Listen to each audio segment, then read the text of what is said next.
के विरोध के स्वरों को लेकर आज शिक्षा मंत्री मदन दिलावर ने बड़ा बयान दिया है। शिक्षा मंत्री मदन दिलावर ने राज्य पाठ्य पुस्तक मंडल के स्वर्ण जयंती समारोह में मंच से कहा कि सूर्य नमस्कार का विरोध करने वालों को मैं कहूंगा, काल कोठरियों में घुस जाओ, जिंदगी में कभी सूर्य का प्रकाश मत लेना। साथ ही उन्होंने कहा कि बालाजी भैरू जी की पूजा करने और नमाज पढ़ने के नाम पर स्कूलों से गायब रहने वाले शिक्षकों पर अब कार्रवाई होगी। दिलावर ने कहा कि इस संबंध में विभाग जल्द आदेश भी जारी करेगा। मजाक बना दी। पूजा पाठ करना तो आप घर पे करिए भाई। मैं कोई पूजा पाठ का विरोधी नहीं हूं।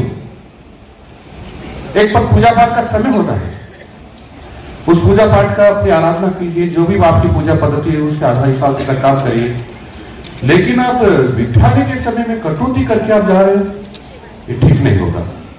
इसलिए इस संबंध में बहुत ही जल्द इस प्रकार के आदेश जारी होंगे। वो सूर्य भगवान का प्रकाश लेना बंद कर दे, एक काल कोठरी में घुस जाए ताकि सूर्य की किरणें इस पर न पड़े।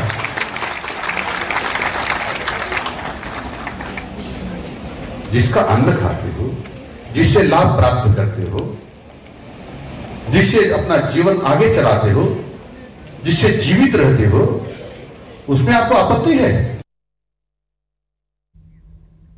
राजस्थान हाईकोर्ट ने सूर्य नमस्कार के खिलाफ डाली गई याचिका को खारिज कर दिया है। हालांकि मुस्लिम संगठनों को 1 मार्च को एक बार फिर नए सिरे से याचिका दायर करने की सलाह दी है। ऐसे में यह तो साफ हो गया है कि कल यानी गुरुवार को प्रदेश के सभी स्कूलों में सामूहिक तौर पर सूर्य नमस्कार होगा। इसी पर देखिए खास रिपोर्ट।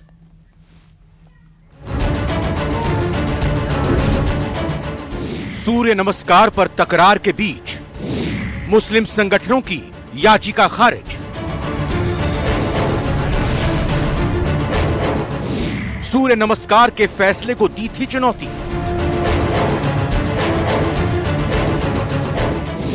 सरकार के आदेश पर रोक से हाई कोर्ट का इनकार। राजस्थान हाई कोर्ट के फैसले के साथ यह साफ हो गया है कि प्रदेश के सभी स्कूलों में सामूहिक तौर पर सूर्य नमस्कार होगा, जिसे आने वाले दिनों में स्कूलों में अनिवार्य करने पर भी सरकार विचार कर रही है। राजस्थान हाई कोर्ट ने सूर्य नमस्कार के प्रदेश सरकार के फैसले के खिलाफ 2 याचिकाएं डाली थी, जिसमें एक थी राजस्थान मुस्लिम फोरम तो दूसरी AIMIM की तरफ से थी। बड़ा झटका इसलिए हम नहीं कहते क्योंकि मुस्लिम तंजीमें अभी बैठ के तय करेंगी कि उन्हें फाइनली क्या फैसला करना है, क्योंकि ये इशू 2015 के अंदर भी सरकार की तरफ से लाया गया था और 2015 के अंदर अजमत रसूल फाउंडेशन की तरफ से एक रिट फाइल की गई थी। आज हमारी रिट पिटीशन राजस्थान मुस्लिम फोरम की तरफ से थी। ऑनरेबल कोर्ट ने आज मेंटेलिटी के ऊपर कहा कि राजस्थान मुस्लिम फोरम रजिस्टर्ड सोसाइटी नहीं है, इसलिए आपकी रिट कैसे मेंटेलेबल है, इसके ऊपर आप हमें लॉ दिखाइए। और ये कहते हुए आगे की 1 हफ्ते बाद की तारीख देती है। ये आर्टिकल 25 का वायलेशन है या नहीं है? कोर्ट ने आज अपने फंडामेंटल राइट्स पर बात ना करके इसकी ये मेंटेनेबल है या नहीं है इस पर बात की है। और जैसे कि 2015 में अजमत रसूल की एक याचिका लगी हुई थी जिसके अंदर DB का ये ऑर्डर है कि ये ऑप्शनल है, परमानेंट नहीं है। तो ये आज जो कोर्ट के अंदर किया गया है या कोर्ट ने जो आदेश दिया है वो इसके फंडामेंटल राइट्स के ऊपर न देकर एक टेक्निकल तरीके से मेंटेनेबल है या नहीं है इस पर बात की गई है। और एक आगे की तारीख दी गई है जहाँ पे हम लोग अपनी इस बात को बताएंगे कि ये मेंटेनेबल है या नहीं है। लेकिन कोर्ट का ये आदेश ना हमारे अगेंस्ट में है और ना किसी के फेवर में है। 2015 में जो पिटीशन दाखिल हुई थी उस पर DB ने जो जजमेंट दिया था, हमने सभी हिंदू धर्म की मजहबी किताबों से और जो सूर्य नमस्कार के ताल्लुक से जितना भी फिलॉसफी है, जितने राइटर्स ने जो कुछ लिखा है, ऋषिज मुनीज ने और जितने स्कॉलर्स ने, उन्होंने ये इस्टेब्लिश किया था कि Surya Namaskar is a complete sun worship. और इस्लाम के अंदर अडोल वर्शिप और फॉल्स वर्शिप को सबसे बड़ा शिर्क कहा है और सबसे बड़ा गुनाह कहा है। हाईकोर्ट ने जो बात कही है उसके बारे में हम मुस्लिम फोरम की मीटिंग करेंगे और उसमें आगे का जो भी मनसूबा बनेगा, जो भी उसके लिए तैयारी करनी है, हम वो सिलसिले में आगे बढ़ेंगे। कहीं ना कहीं जो बहिष्कार वाला मामला है वो जारी रहेगा। वो तो है ही है, वो तो तयशुदा बात है और ये तो बात बिल्कुल वाज़ेह हो गई है कि ये तो एक पूजा पद्धति का एक पार्ट है। सरकार चाहे कुछ भी कहे, वो कहे कि वो ये योगा है और ये प्रक्रिया है, फलां प्रक्रिया है, लेकिन ये तो एक धर्म से जुड़ी हुई पूजा पद्धति का एक पार्ट है। मुस्लिम संगठन 1 मार्च को एक बार फिर पूरी तैयारी के साथ कोर्ट जाने की बात कर रहे हैं।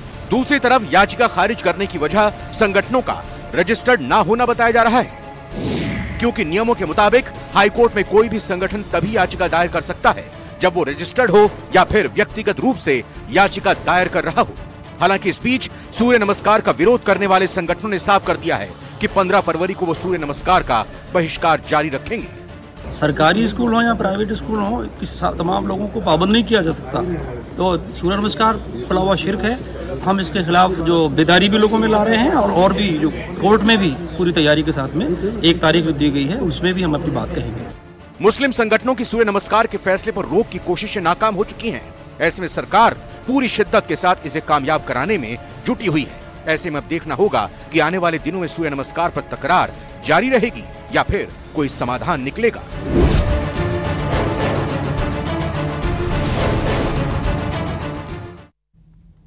तो राजस्थान दौरे के दूसरे दिन राष्ट्रपति द्रौपदी मुर्मू ने डूंगरपुर के बेनेश्वर धाम में लखपति दीदी सम्मेलन को संबोधित किया। इस दौरान उन्होंने राजीविका से जुड़ी महिलाओं को चेक सौंपे और योजना को देश के लिए मिसाल बताया है। देखिए रिपोर्ट। लखपति दीदी सम्मेलन में सीएम, राष्ट्रपति का संबोधन। लखपति दीदी योजना से बदल रहा महिलाओं का जीवन, महिला सशक्तिकरण की नई पहचान, आधी आबादी के लिए साबित हो रहा वरदान। बुधवार राष्ट्रपति द्रौपदी मुर्मू की राजस्थान यात्रा का दूसरा दिन रहा। राष्ट्रपति द्रौपदी मुर्मू ने मेहंदीपुर बालाजी के दर्शन किए। वो देश की पहली राष्ट्रपति हैं जिन्होंने मेहंदीपुर बालाजी मंदिर के दर्शन किए। राष्ट्रपति की यात्रा को लेकर बालाजी मंदिर में विशेष बंदोबस्त किए गए थे।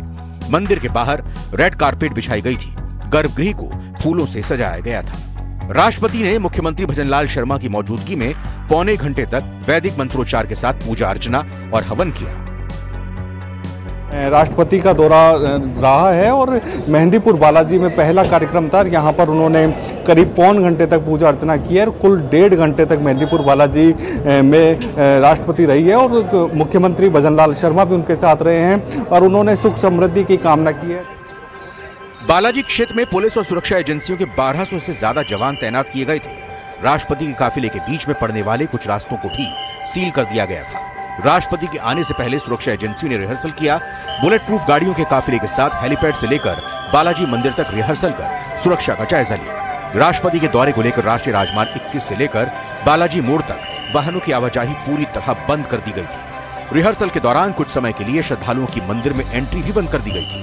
पूजन अर्चन के बाद करीब 11:50 पर वापस राष्ट्रपति का काफिला हेलीपैड पहुंचा। उसके बाद राष्ट्रपति डूंगरपुर के लिए रवाना हो गए। हेलीकॉप्टर से बेनेश्वर धाम पहुंची। राष्ट्रपति ने टापू पर स्थित हरि मंदिर में दर्शन किए। तो टोंक के टोडा रायसिंह से बड़ी जानकारी आपको दे दें। निलंबित पालिका अध्यक्ष बहाल, नगर पालिका अध्यक्ष भरतलाल सैनी बहाल, डीएलबी डायरेक्टर सुरेश कुमार ओझा ने ये आदेश जारी किए हैं। न्यायिक जांच के बाद निलंबन बहाल हुआ है। आपको बता दें कि वार्ड नंबर 2 से सदस्य निलंबन भी बहाल किए गए। 25 अगस्त 2022 को डीएलबी ने निलंबित किया था। पीएचडी मंत्री कन्हैयालाल चौधरी का गृह क्षेत्र है टोडा रायसिंह।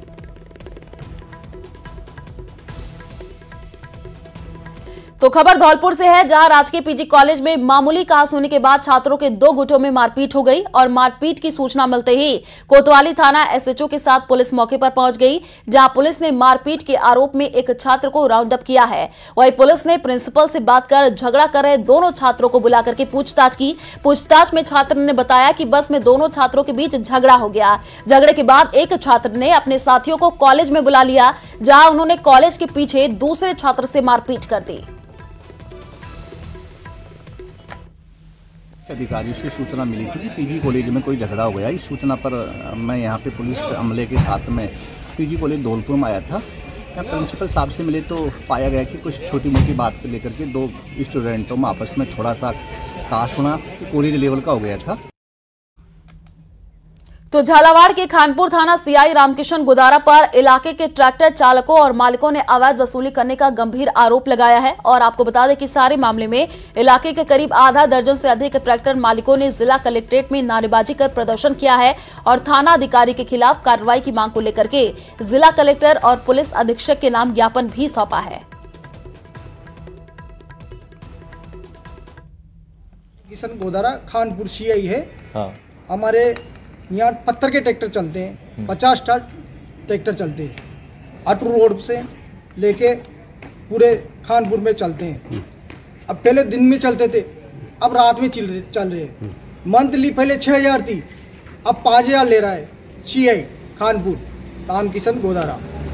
अब वो मेरे ऊपर दबाव बनाता है, मैं ट्रैक्टर चला भी नहीं रहा। बंद ट्रैक्टर के अगर नहीं चलाते हूँ तो भी पैसे दो, और चलाते तो भी पैसे दो। तो मैंने कहा ये कोई बात नहीं किया। उसने गाड़ी में किसी के साथ गया था, मैं गाड़ी में पटका, मेरे साथ मारपीट करी, इसलिए ये ज्ञापन। तो ये क्या ट्रैक्टर की वसूली चलती है। जयपुर में अंतर्राष्ट्रीय मिर्गी दिवस पर महात्मा गांधी अस्पताल में इंट्रा ऑपरेटिव मॉनिटरिंग से हुई 10 न्यूरोसर्जरी। आपको बता दें कि मिर्गी के दौरों से 5 साल से प्रभावित 16 साल की किशोरी को न्यूरोसर्जन टीम ने दौरे से निजात दिलाई है। इस बच्ची में EP, MRI और पैट और न्यूरोसाइकोलॉजिकल असेसमेंट के जरिए बीमारी के केंद्र की पहचान की गई है और ऑपरेशन की तैयारी की गई है। आपको बता दें कि एपिलेप्सी सर्जरी सफल रही और बच्ची को 3 दिन बाद छुट्टी दे दी गई है। ये जटिल ऑपरेशन चिरंजीवी योजना के तहत किया जा रहा है। वहीं यह राज्य का पहला केंद्र है जहां इंट्रा ऑपरेटिव मॉनिटरिंग से नियमित रूप से सर्जरी की जा रही है।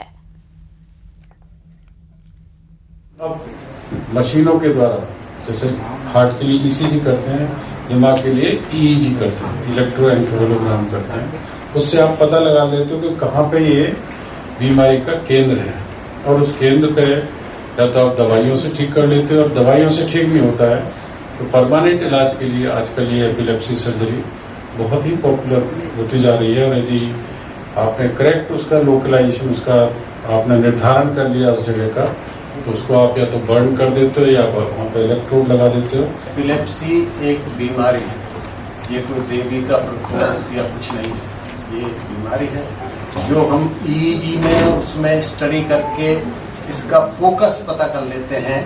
और अब इस तरह की हमारे पास वीडियो EEG और EEG जिसको हम ऑपरेशन के दौरान EEG करके एक जगह पता कर लेते हैं कि ये यहाँ से शुरू हुई, तो उस पार्ट को हम ठीक कर देते हैं तो ये एपिलेप्सी हमेशा के लिए ठीक हो जाता है।